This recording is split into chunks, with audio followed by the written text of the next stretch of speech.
El sastre de la muerte. Poco antes de morir, don Matías le dijo a su nieto Julián que cada noche a la salida de su taller de sastre sentía que alguien lo empujaba hacia la barranca. El local se ubicaba en la falda de un cerro de uno de los estados que en mayor grado habían sufrido los embates de la guerra cristera en el norte del país. Durante algún tiempo se había denominado aquel paraje como el de los ahorcados, pues muchos árboles habían exhibido durante algún tiempo los cadáveres de varios campesinos, hasta que los cuerpos se fueron desmembrando poco a poco y cayendo a tierra. Mucho después fue abierta una calle y el asfalto cubrió los restos humanos, lo que hizo que se olvidara la historia de esas pobres personas y de sus familiares, quienes también fueron castigados por apoyar la causa cristera. Se sospechó que habían sido asesinadas familias enteras junto con sus niños, pero nada fue demostrado. Para la época en que sucedieron los hechos que aquí narraremos, a principios de los 70, solo unos cuantos ancianos recordaban los trágicos sucesos y tenían un gran temor de hablar del asunto. Sin embargo, algunos rumores llegaron a oídos de don Matías, oriundo de Aguascalientes, quien se sentó ahí con su familia allá por los 50.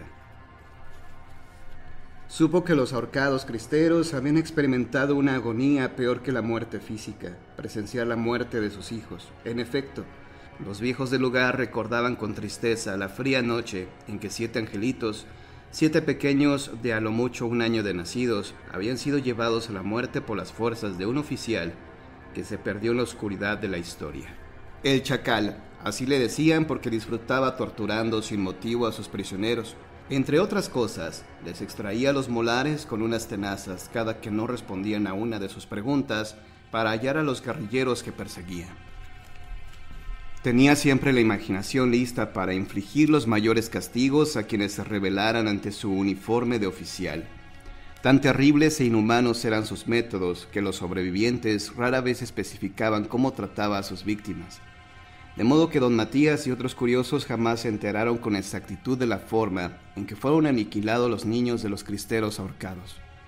Aquello fue por estas fechas, ya cercano al Día de los Fieles Difuntos, mencionó don Arnulfo, tras ser medido por don Matías para confeccionarle un traje que el cliente pensaba lucir en su ya cercano funeral, pues contaba a la sazón con 93 años cumplidos.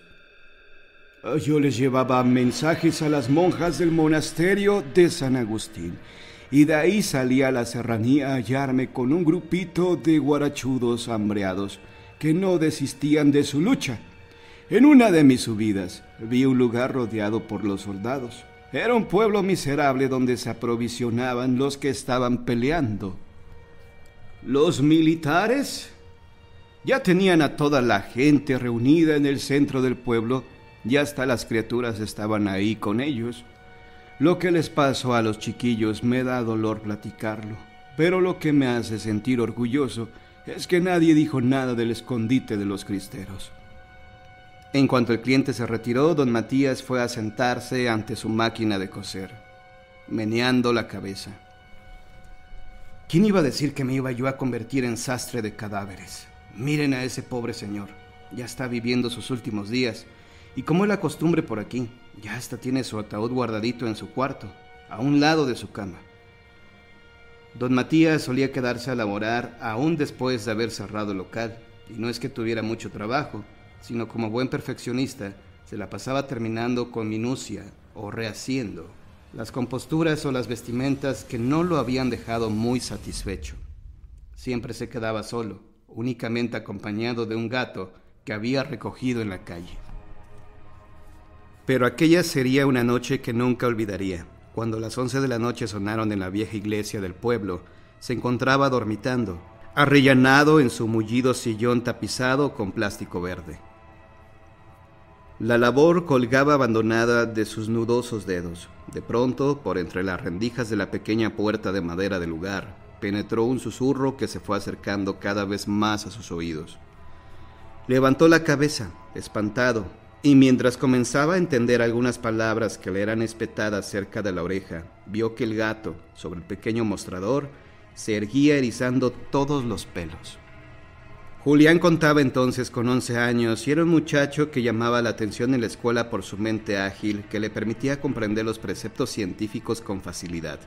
Debido a esto, le costó trabajo aguantar la risa cuando su abuelo le platicó su terrible experiencia de la noche anterior. «¿Pero qué fue lo que te dijo?» «Pues, ¿cómo voy a saber? Casi no entendí nada. Bueno, sí oí claritas unas palabras, pero por el miedo ya muchas se me olvidaron». «Ah, ya, güey. La próxima vez anote lo que oiga. ¿Quién sabe si se trate de un tesoro escondido?» «¿Te estás burlando de mí, chamaco? Vete a hacer tu tarea, ándale. No sé por qué te platicó esto». Pero su enojo no duró mucho. Don Matías necesitaba desahogarse con alguien, así que días después decidió buscar de nuevo a su nieto. No quería contarle nada a su hija, madre de Julián, pues ya muchas preocupaciones tenía con ser madre soltera y hacerse cargo de los gastos de sus 3 hijos. El más pequeño de ellos, un bebé al que atendían por turnos, Evelia, de 9 años, y Julián, así como la propia madre, en los ratos libres que le dejaban su puestecito de comida. A decir verdad, don Matías había elegido a Julián como confidente por la mente clara del muchacho, por lo que era el indicado para ayudarle a resolver el enigma que estaba enfrentando. En cuanto vio al muchacho sentado a la mesa estudiando, le dijo: «Anoche me habló clarito, al fin». Esto fue dicho 3 días antes del de difuntos. Julián no tuvo que esforzarse mucho para mostrarse interesado, pues el semblante desvelado y demacrado de don Matías indicaba que hablaba muy en serio. «Ah, sí, ¿y qué quería?» El anciano puso cara de angustia. Le temblaban los labios y la mano con que sacó un arrugado papel, el cual extendió a su nieto. «Léelo tú mismo, hijo». Julián leyó despacio los irregulares trazos de su abuelo. «Haznos 7 ropones para nuestros angelitos. Tienen mucho frío y la tierra es húmeda». «¿Lo ves, mijo? En ese localito apenas se para la gente, pero me llena por las noches de clientes», bromeó el señor e intentó sonreír. «¿Y qué piensas hacer, Abu?», preguntó Julián, ya muy convencido de que efectivamente algo muy raro le estaba sucediendo a don Matías. «¿Y tú qué crees? Claro que no pienso hacer nada de eso. A ver, ¿quién va a pagarme el material? ¿Y mi tiempo? No, que se vayan al diablo, quien quiera que sea». Y tal cual se los grité. «¿Quieres que me quede contigo en las noches, ahí en tu taller, para que ya no te espanten?» «Oh, no hace falta. Esos ya se irán. Acuérdate lo que dicen. Si los corres con leperadas, nunca vuelven a molestarte. Mira lo que son las cosas. En toda mi vida nunca creí en las ánimas en pena. Y a mi edad que tengo, enfrentarme a esto». Pasadas las 12 de la noche, Julián intentaba dormir cuando escuchó que su abuelo entraba al cuarto. Lo escuchó tropezarse varias veces y quejarse por algún golpe. Al fin pudo cerrar la puerta y se dirigió a su lecho mientras murmuraba cosas muy molesto. «Amenazarme a mí. ¿Por qué no me dejan en paz?». Después que se hubo acostado, Julián aún lo escuchó hablar. Ahora rezaba: «Santa María, Madre de Dios, ruega, Señora». Entre la cama de don Matías y Julián estaba la cuna de Juanito. Al otro lado del patio escarpado estaba otra pequeña construcción, en que se alojaban la madre y la hermana de Julián. Don Matías se mantuvo inquieto buena parte de la noche. Por fin pudo dormir un poco, pero despertó al cabo de 1 hora cubierto de sudor. «¿Qué pasa, abuelo?». «Ay, tuve una pesadilla muy fea. Creo que es un mensaje de los muertos. Vi un ranchito y a gente pobre reunida en medio de casas de adobe. Se notaba que hacía mucho frío. De repente, unos soldados les arrebataron a sus hijos pequeños. Unos 7. Sí, eran 7. Ahora recuerdo. Y sin ropita los pusieron a la intemperie sobre la tierra. Algunos ancianos suplicaron: «¿Pero qué quieren que les digamos, patrones? Pues no sabemos dónde andan nuestros hijos. Dejen a los nietos. Échenles una manta siquiera. Se nos van a morir de frío». Y por allá, un soldado bigotón les decía: «Pues hablen, malnacidos, o estos angelitos se les van para el cielo». «¿Pero yo qué culpa tengo?», concluyó mientras se acomodaba para intentar dormir. «¿Y de dónde voy a sacar el material para hacerles sus roponcitos?». No puedo», murmuró mientras el cansancio comenzaba a vencerlo de nuevo. «No tengo dinero. Denme el dinero, pues. Pero si estaban bien pobres». Justo cuando empezó a roncar, Juanito comenzó a moverse inquieto y a manotear, como hacía siempre que quería alejar a alguien molesto. Julián meció un poco la cuna y ceseó varias veces, hasta que su hermanito volvió a quedarse dormido. El muchacho no tardó en caer también dormido, de modo que se olvidó de apagar la veladora que habían puesto en el altar de difuntos, para honrar al gemelo de Juanito que había nacido muerto. Más avanzada la madrugada, Julián se despertó debido a una corriente de aire proveniente del patio pedregoso y oscuro, pues la puerta estaba abierta. Se sentó en la cama y se talló los ojos, extrañadamente. El aire no había apagado la veladora, y a su luz el jovencito pudo descubrir que su abuelo no estaba en su cama. ¿Habrá ido al baño? Más inquieto se puso al ver que el bebé estaba sin ropa, amoratado de frío. ¡Juanito! Se levantó aprisa y fue a encender la luz, pero se encontró con que no había corriente eléctrica. Entonces se encaminó a la puerta para cerrarla y de regreso tropezó con los cobertores del bebé a los pies de su cuna. Cuando arropaba al niño, escuchó pasos de varias personas en la azotea que se dirigían hacia el borde de la misma que daba a la barranca. Julián vio a través de la ventana que un cuerpo caía y un alarido se fue apagando a la distancia. Justo en ese momento, el bebé empezó a llorar y la luz se encendió. Aterrado, Julián se sentó en su cama, con la espalda apoyada contra la pared y apretando fuertemente a su hermanito.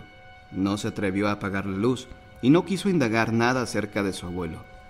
Al día siguiente, encontraron el cuerpo de don Matías destrozado entre filosas rocas de cantera. Todo ese día fue lluvioso y al anochecer, mientras velaban el cuerpo del infortunado, una parte del cerro se desgajó debido a la humedad y fueron descubiertas las osambentas de 7 pequeños cerca del taller de don Matías.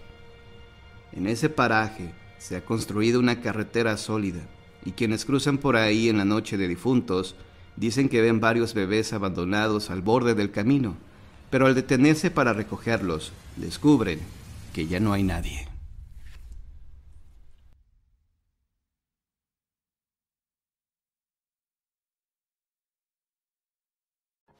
La chica fantasma del taxi en Paraguay. Esta es una historia real que sucedió en Asunción del Paraguay. Ocurrió una noche de lluvia intensa en la cual un taxista hacía sus labores rutinarias. El taxista vio a la distancia a una hermosa mujer que le hizo la parada. Él se detuvo. Cuando ella abordó el taxi, vio que se trataba de una jovencita rubia, de ojos color miel. Ella le pidió que por favor la llevara a su casa, la cual estaba a unos 8 kilómetros de distancia. El taxista quedó sorprendido por la belleza de la chica y aceptó llevarla con gusto. Durante el trayecto, la mujer no dijo nada. Lucía un poco espantada, y el taxista intentó hacerle plática, pero no lo logró. Guardó silencio y siguió mirándola por el espejo retrovisor. Al llegar a su destino, la mujer le dijo que por favor la disculpara, que no tenía para pagarle el servicio, pero que si venía al día siguiente, le pagaría todo. El taxista le dijo que no se preocupara, que no era nada. Como seguía la lluvia intensa, el chofer se quitó su chamarra y se la dio a la mujer, pues debía atravesar un angosto callejón. La mujer bajó del taxi y se encaminó a su casa. El taxista vio perfectamente en qué casa había entrado. Se retiró y siguió trabajando hasta el amanecer. Al día siguiente, el taxista se dirigió hacia la casa de la chica para pedirle a la jovencita su chamarra. En realidad era una excusa perfecta para volverla a ver, pues la había gustado mucho y quería cortejarla. Cuando tocó en la puerta de esta casa, salió una mujer madura y le preguntó que qué era lo que deseaba. El taxista le contó lo que había pasado y quería ver a la chica para pedirle su chamarra que le había prestado la noche anterior. La señora se sorprendió con lo que escuchó y le dijo que estaba equivocado, que esa chica que él aseguraba haber traído la noche anterior era su hija y que había fallecido 3 años antes en un asalto. El taxista no le creyó y para convencerlo de que esto era real, le pidió a la señora que la llevara al cementerio en donde estaba enterrada su hija. El taxista no tuvo mayor remedio que obedecer, y acudieron al panteón. Caminaron hacia la tumba de la chica en donde había una fotografía de ella y sobre su tumba estaba la chamarra del taxista, demostrando con esto que efectivamente él la había transportado la noche anterior. Los restos de la joven yacen en el cementerio de La Recoleta, en Asunción, Paraguay.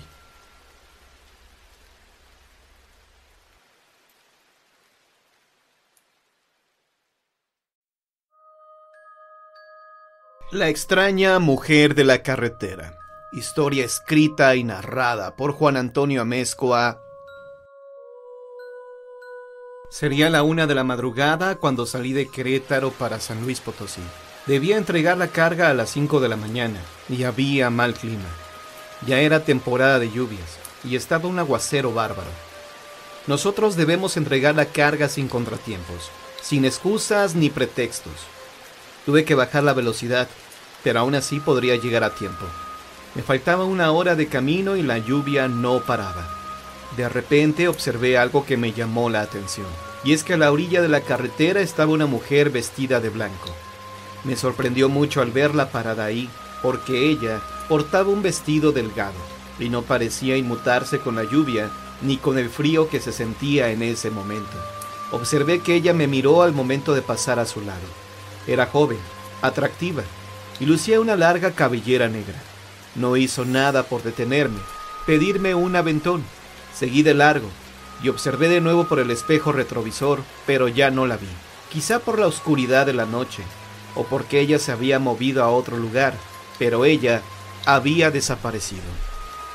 Llegué a San Luis Potosí y entregué la carga. Serían ya las 6 de la mañana, y me dijeron que me preparara para el siguiente viaje, pues tenía que llevar otra carga a Nuevo León. Estaba yo muy cansado y moría de sueño. En lo que me cargaban el tráiler, fui a dormirme un ratito al camarote. Dormí una media hora y me despertó el hambre y el frío. Comí unos tamales que encontré por ahí sobre la avenida y me dispuse de nuevo a viajar a Monterrey. Ya era de día, pero estaba nublado. Parecía que llovería de nuevo. No hubo contratiempos ese día. Llegué a Monterrey alrededor de las 8 de la noche y llegué agotado. Entregué la carga y ya no recibí ninguna orden más. Podía descansar esa noche para regresarme al día siguiente a Querétaro. Dormí en un hotel y al día siguiente visité a unos amigos que tengo en este lugar. Tenía mucho tiempo que no pasaba a visitarlos y aproveché para saludarlos.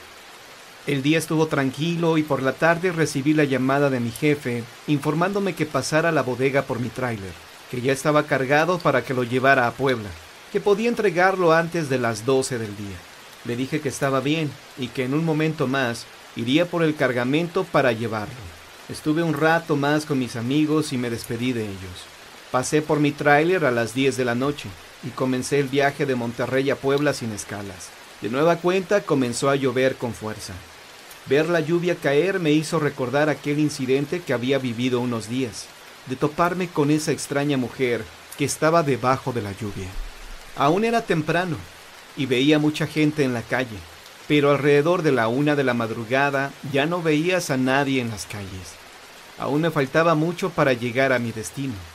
Serían alrededor de las 3 de la madrugada cuando observé delante de mí, de nueva cuenta y como si se tratara de un espejismo, a la misma chica que había visto días atrás.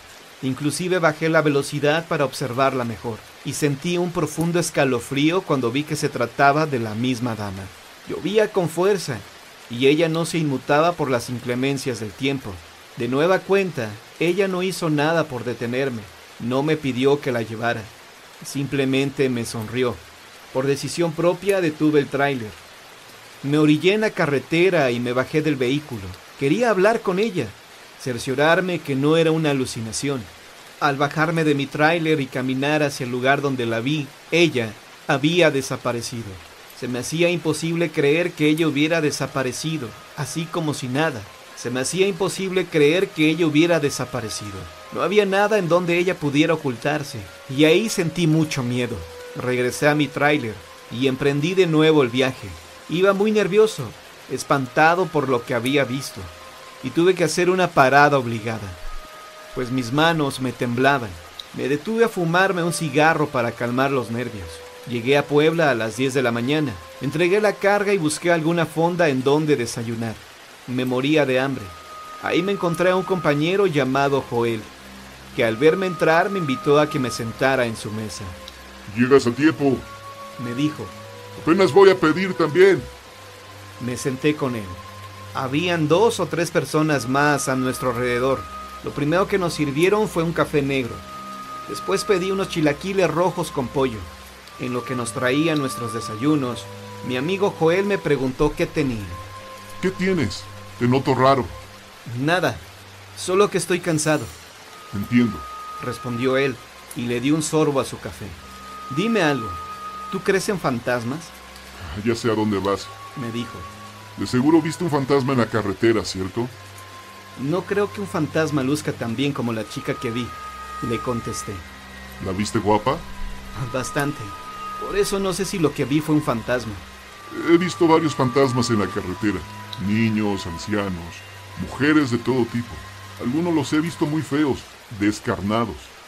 ¿Te puedo contar algo que me pasó hace años? Claro, me resulta muy interesante todo esto. Hace años que venía de Durango, pasé una vereda solitaria. Serían las 3 de la madrugada cuando de repente observé a un joven que estaba a la orilla de la carretera. Este tipo lo vi de reojo, no le presté atención. De repente y de manera inesperada, se me arrojó a las llantas.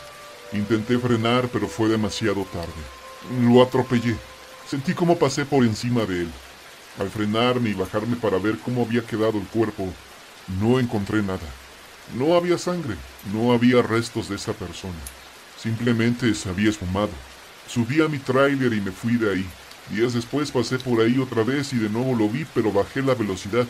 Por si acaso se repetía lo mismo, pero esta vez no se arrojó. Pasé de largo, pero sucedió algo peor. Y es que de repente lo sentí ya a mi lado, sentado a mi lado, y sentí su mirada penetrante en mí. No quise voltear a verlo porque de hacerlo, sabía que podría perder el control del tráiler por el impacto tan fuerte de ver a un fantasma. Este ser lo que hizo fue tomar mi volante e intentó que chocara. Luché contra él, forcejeamos y recé con toda devoción para que esta alma en pena desapareciera. Y así fue. Al terminar de rezar un Padre Nuestro, este fantasma desapareció. Yo evito pasar por ahí, y por lo que me han dicho, esta persona ahí se quitó la vida. Se arrojó a las ruedas de un tráiler. Creo en lo que me dices porque te conozco. En mi caso no sé qué pueda hacer. La he visto en 2 ocasiones y no sé si sea un fantasma o no, pero se me hace extraño todo esto. Llegó la mesera y nos sirvió nuestros alimentos. Apenas iba a comer mis chilaquiles cuando Joel me dijo algo que me inquietó. Oye, ¿y si se trata de la flaquita, es decir, de la muerte? ¿La muerte? ¿Cómo crees? La muerte algunas personas la han visto como una mujer vestida de blanco. Pero con el rostro de calavera y su guadaña, no como yo la vi. Yo la vi muy guapa, ¿eh? ¿Quién sabe, amigo? Por tu bien espero que esto no se repita. Y ojalá que no. Ya me pusiste a pensar. ¿Será en verdad la muerte? ¿Será acaso que me queda poco tiempo de vida? No lo sé, amigo. Lo mejor será que dejes de pensar en esto. Quizá tengas razón, le dije. Terminamos de desayunar y nos despedimos. Me fui a descansar al hotel y al día siguiente regresé a mi casa a descansar. Vivo solo desde los 20 años. Descansé 2 días y regresé al trabajo. Tenía la orden de llevar un cargamento a San Luis Potosí. Partí en la noche y de nueva cuenta el mal clima hizo de las suyas. El tráfico se intensificó y antes de llegar a la caseta de cobro, sentí la necesidad de pasar al baño. Algo que había comido me había caído mal. Regresé al tráiler y retomé el viaje. Faltaban 3 horas más de viaje y antes de llegar a la siguiente caseta, observé que había una larga fila de automóviles. Así que sería una noche larga. Llevaba un retraso de 2 horas y le informé a mi jefe. Me dijo que no me preocupara, que siguiera con el viaje. Podía llegar al mediodía, así que tenía tiempo suficiente para llegar a tiempo. Decidí parar un momento, y es que el tráfico, el estar varado por casi 2 horas o más, me había estresado demasiado. Así que quise pasar a tomarme unos tragos.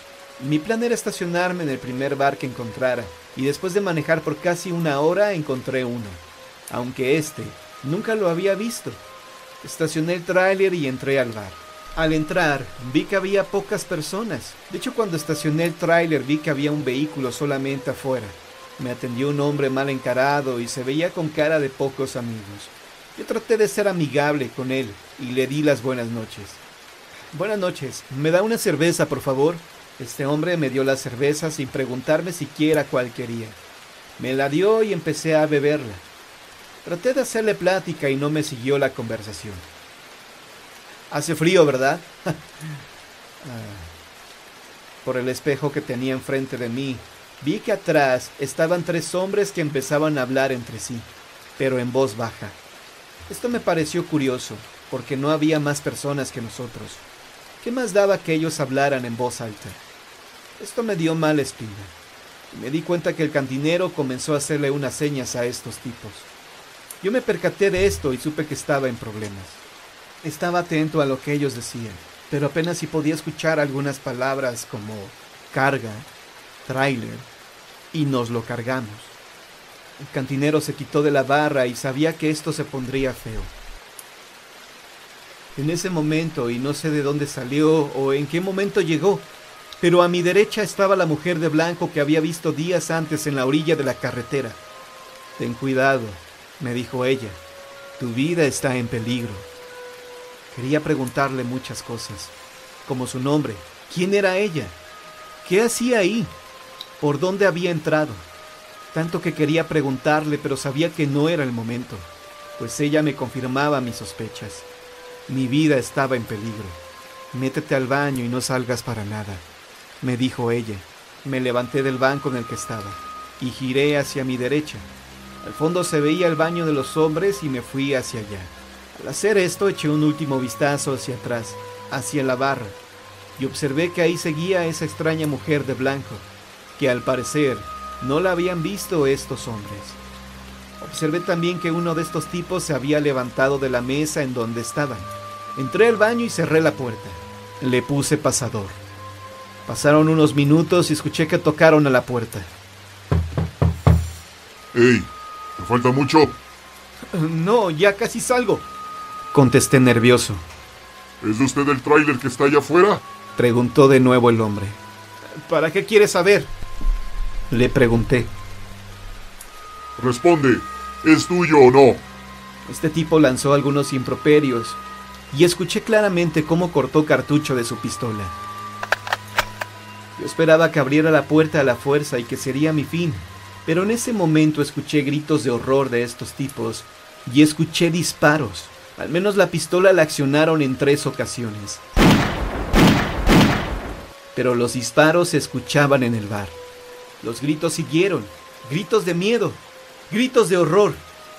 Después de unos minutos ya no se escuchó nada. Abrí la puerta del baño y me asomé con miedo. Vi que los 3 hombres y el cantinero estaban en el suelo, ensangrentados.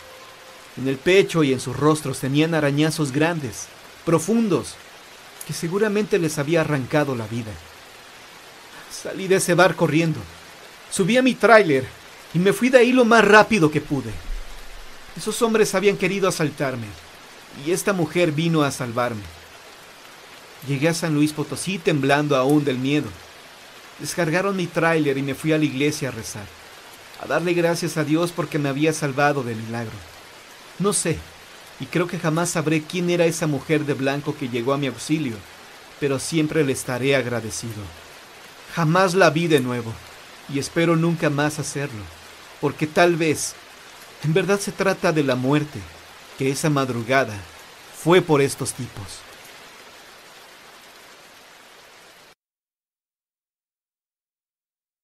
El fantasma de la base de taxis.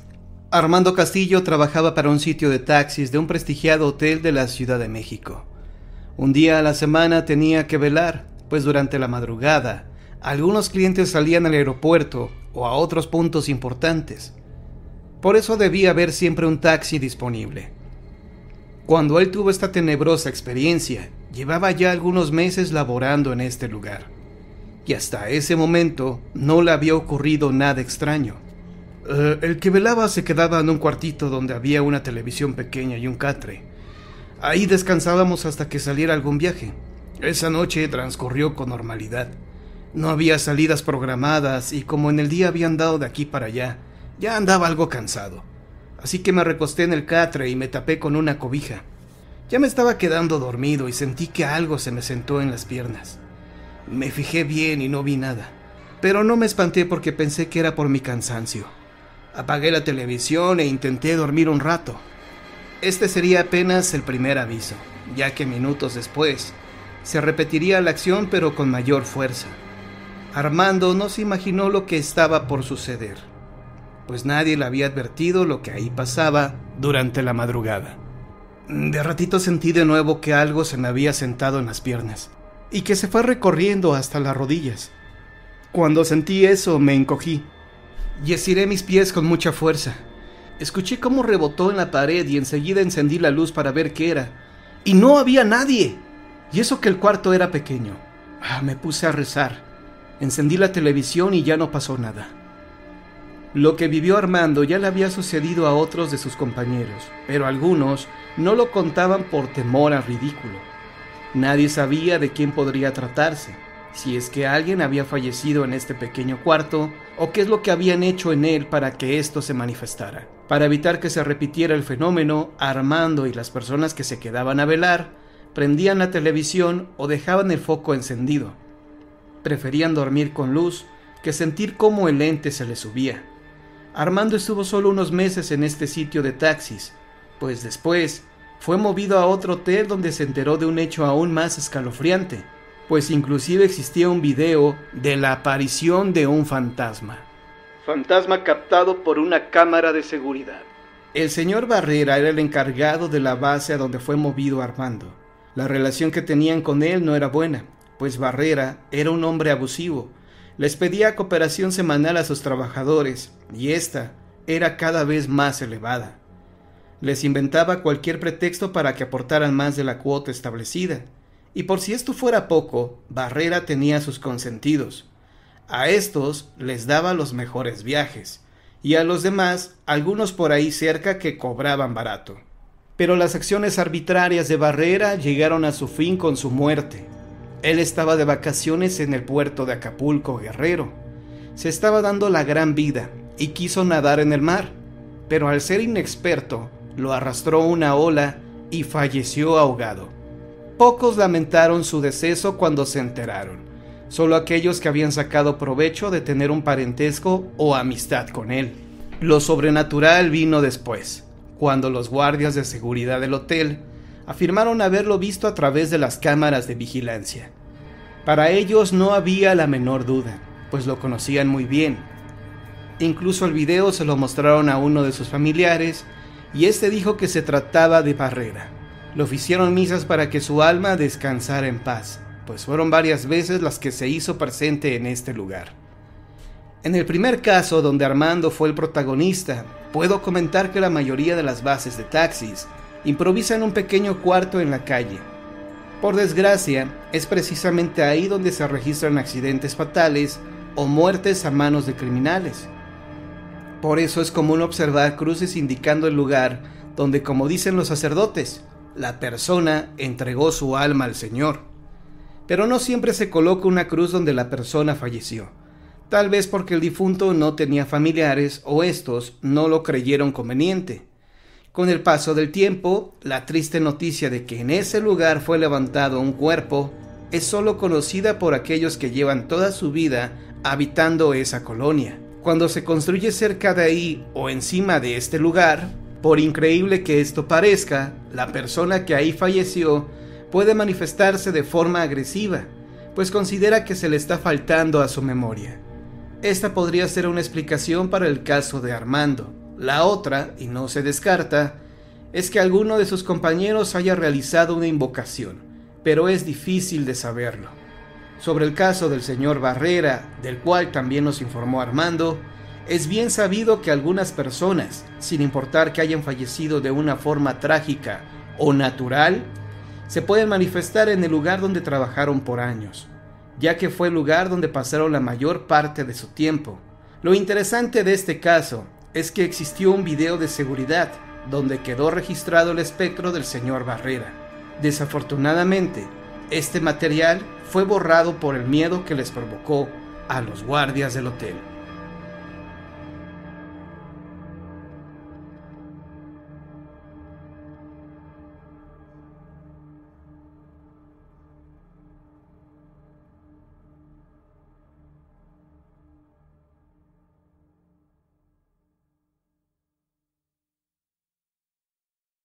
El fantasma de la dama, leyenda de Oaxaca. Dicen que Guglielmo Villada era todo un don Juan, que a pesar de estar entrado en años era atractivo. Tenía barba cerrada y ojos negrísimos que parecían sonreír. Mucho más alto que la mayoría de los caballeros, aún causaba revuelo entre las damas de alta sociedad.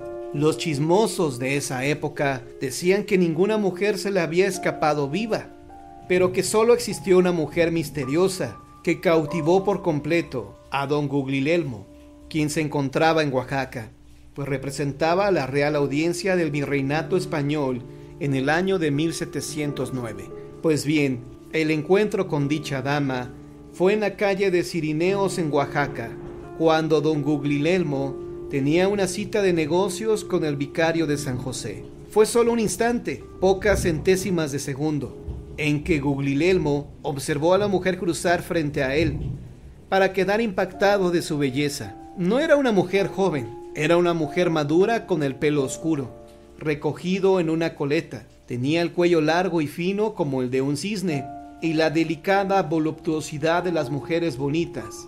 Y al observarla, al don Juan se le olvidaron las tareas pendientes con el vicario. Guglielmo se quedó prendado de su andar etéreo y a la vez sensual, de su aroma, que según él, no tenía ninguna mujer. Bastó verla unos segundos para asegurar que estaba enamorado de aquella misteriosa dama, y se prometió conquistarla, porque quería poseerla y hacerla suya con una pasión desenfrenada de pronto surgida.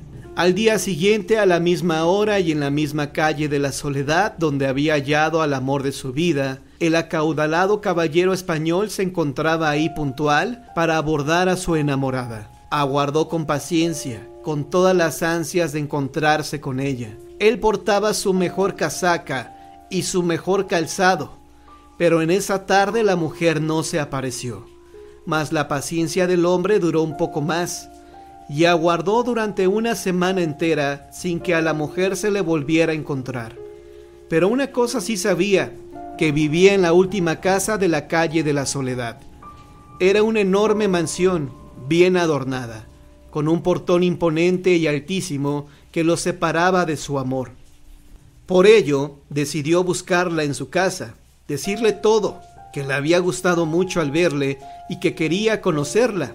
Mitad verdad, mitad mentira, porque como ya hemos dicho, en realidad la deseaba. Tocó el portón y lo hizo pasar una ancianita a la sala principal. En ella encontró una pintura de la misma mujer de la cual se había enamorado.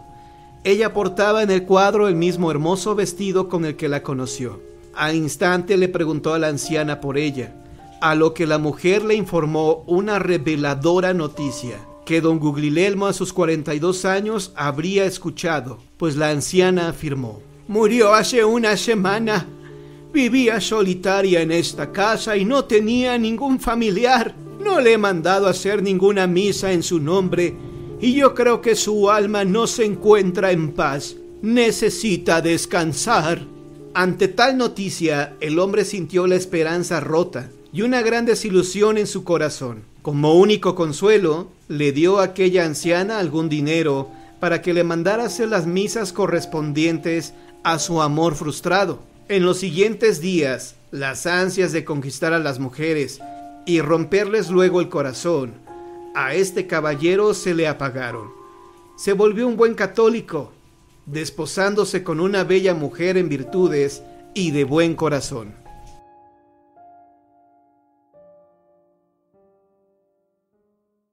La niña fantasma de Gabriel Mancera.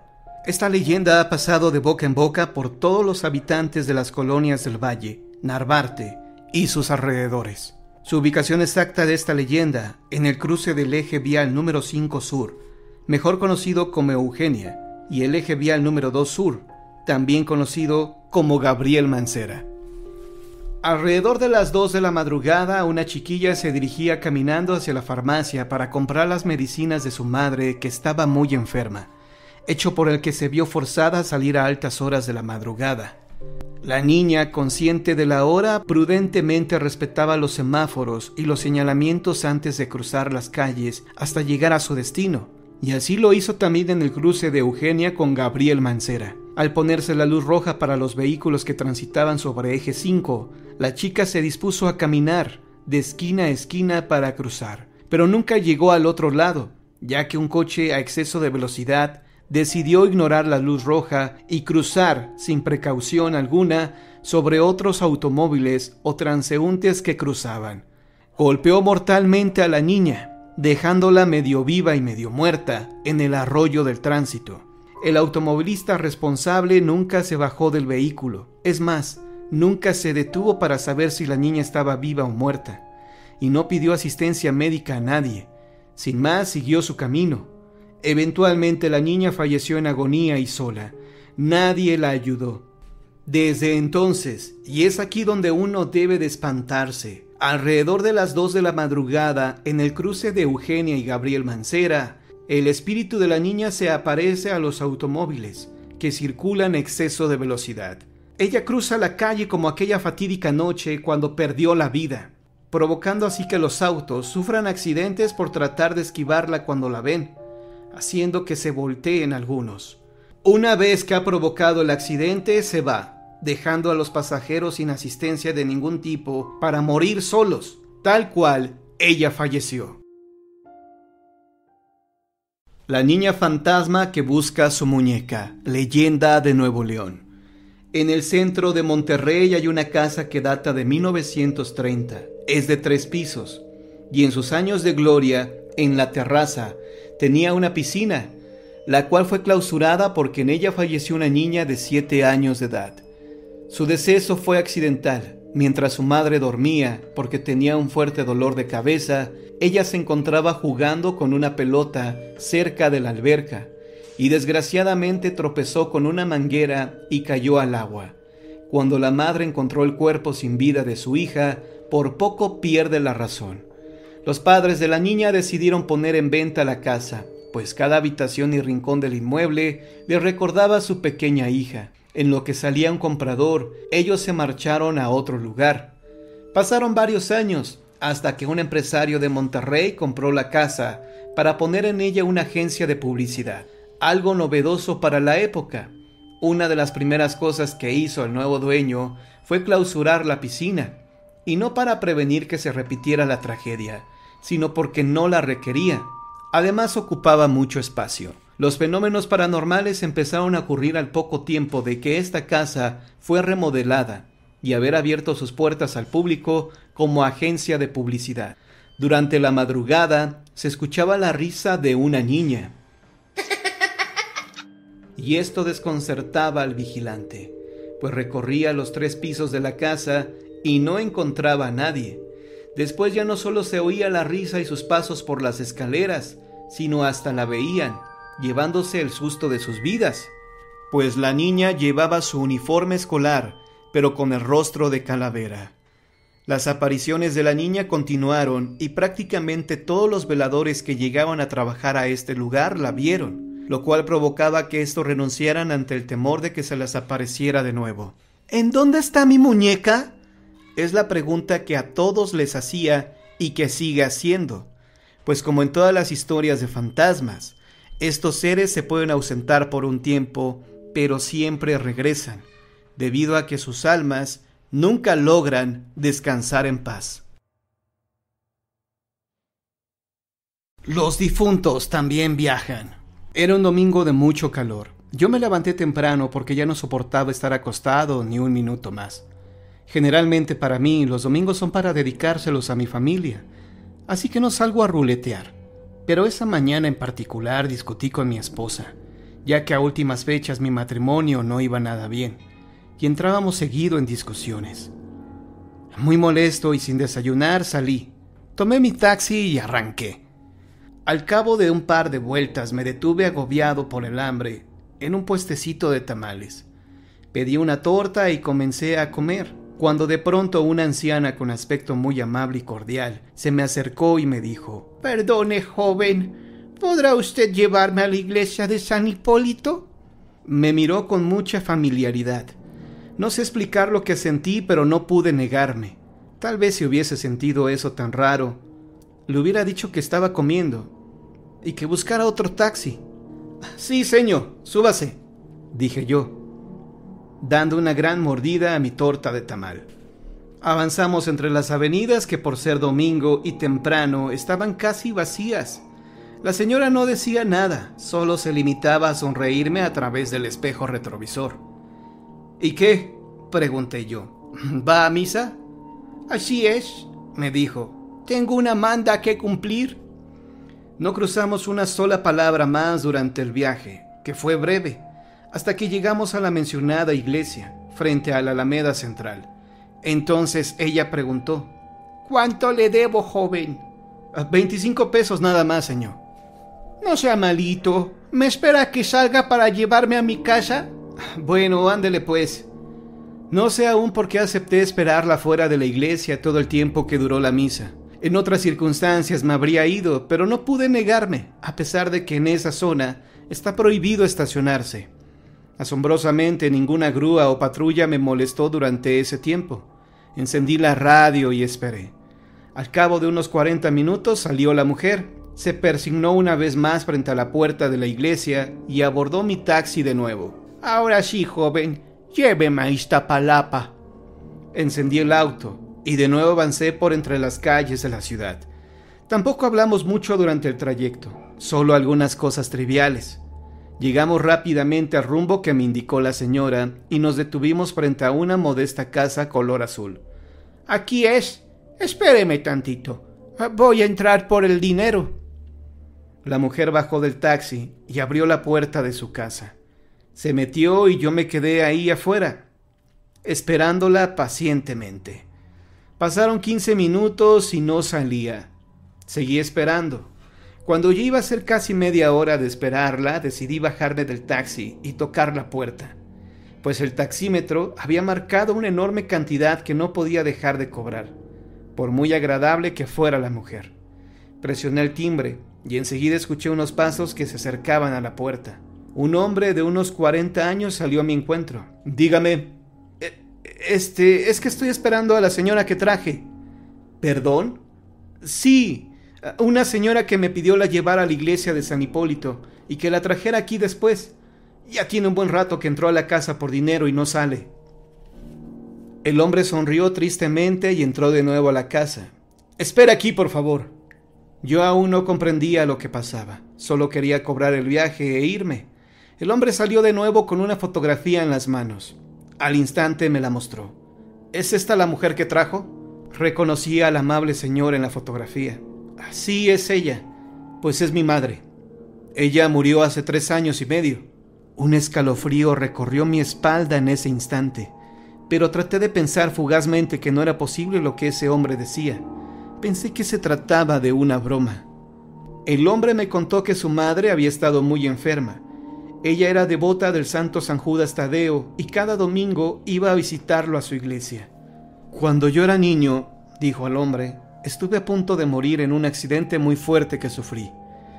Pasé meses en el hospital y los médicos no le daban esperanzas a mi madre. Ella rezaba por mí y prometió que si me salvaba, iría fielmente todos los domingos a la iglesia. Me recuperé del accidente y mi madre cumplió su promesa. Cada domingo, pasara lo que pasara, mi madre iba a la iglesia de San Judas. Y ya ve, aún después de muerta sigue asistiendo. Usted no es el primero al que le pasa esto». El hombre sacó su cartera y pagó la cantidad que indicaba el taxímetro. Yo me despedí y partí de ahí sin saber qué pensar. ¿Cómo era posible que una mujer muerta abordara un taxi? ¿Los muertos también viajan? ¿Están entre nosotros? Tal vez nunca lo entenderé, pero lo cierto es que esto nadie me lo contó. Yo lo viví en carne propia.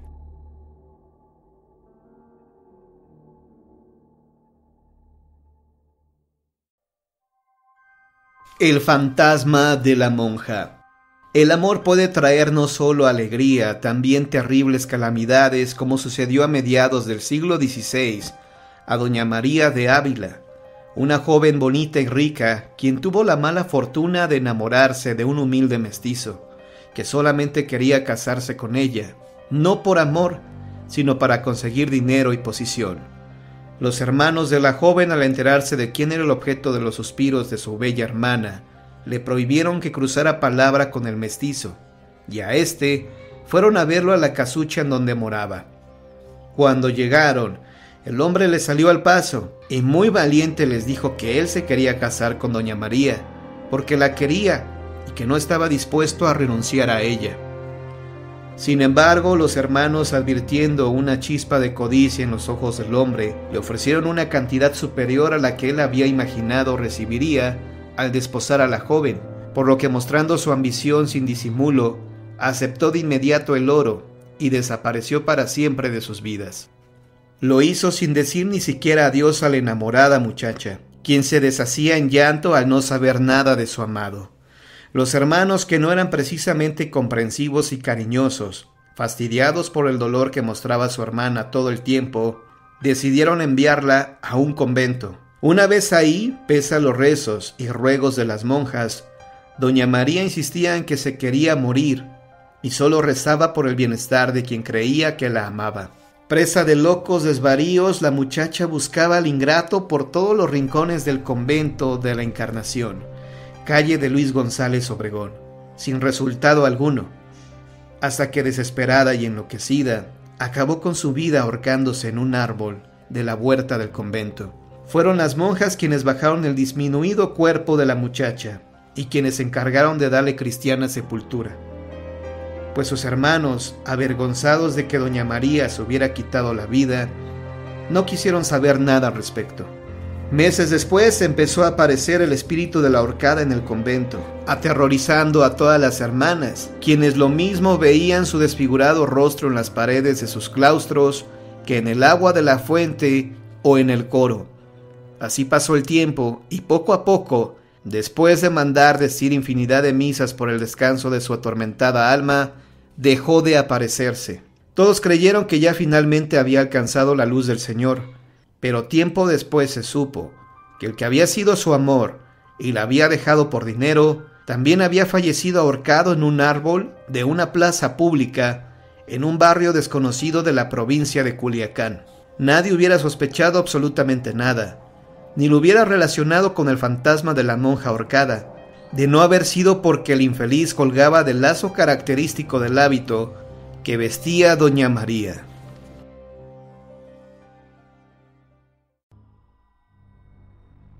La mujer fantasma de los electricistas. Relatos de horror para una noche de lluvia.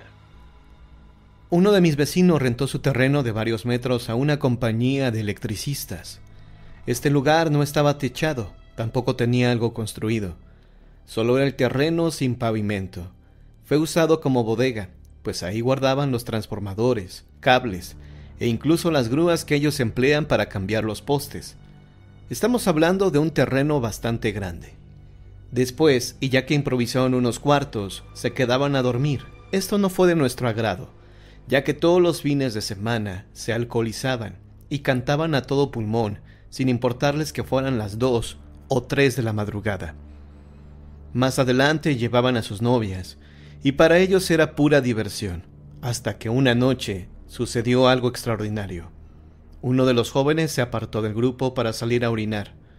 Cuando estaba por regresar con los demás, vio que estaba delante de él una mujer vestida de blanco con la cabeza agachada. Tenía el cabello largo y le cubría el rostro. «¿Y tú quién eres? ¿Con quién vienes?», le preguntó al tenerla de frente, pero no obtuvo respuesta. Se acercó a ella y se le hizo fácil descubrirle el rostro. Al hacer esto, vio que la mujer tenía una cara demoníaca. El joven quedó paralizado del miedo. La mujer aprovechó ese instante y se le abalanzó para atraparlo y llevarlo al suelo, donde comenzó a golpearlo en la cara. Él gritó desesperado pidiendo auxilio. Sus amigos salieron a la brevedad alarmados al escucharlo. Cuando llegaron con él, lo vieron en el suelo llorando de miedo y gritando que se la quitaran de encima. «¿A quién?», le preguntaban sus amigos, ya que la mujer había desaparecido. Él les contó lo que había pasado, y le creyeron porque tenía el rostro arañado, así como el cuello y el pecho, además que le había ganado en los pantalones del susto. Esa fue la última noche que estos electricistas se quedaron a dormir en este lugar, pues decidieron retirarse de inmediato ante el temor de que se les apareciera la mujer fantasma que había atacado a su amigo. Lo interesante de este caso es que hay más testigos de este espectro. Resulta que una vecina, al enterarse de esta historia, tuvo curiosidad por saber si era verdad, sobre todo porque el terreno donde ocurrieron estos hechos lo puede ver con solo asomarse por una de las ventanas de su segundo piso. Una madrugada, ella escuchó que los perros ladraban de forma distinta, no como cuando te avisan que alguien ha pasado enfrente de tu casa. Incluso percibió un lamento. De inmediato se levantó de su cama y se asomó por la ventana, al igual que su hija adolescente que se había despertado al escuchar esto. ¿Cuál sería su sorpresa al ver que delante de ellas, a escasos metros, estaba la mujer cubriéndole el rostro? Lo que más le dio horror fue ver que ella no tenía pies, sino que flotaba. Rápidamente madre e hija corrieron a sus respectivos cuartos y se encerraron. El lamento que escuchó mi vecina, otras personas también lo han oído, incluso lo tengo grabado. Aquella ocasión eran casi las 3 de la madrugada, y al escuchar que los perros ladraban de una forma lastimera, encendí mi celular para registrar el sonido. En el audio se escucha el lamento de una mujer.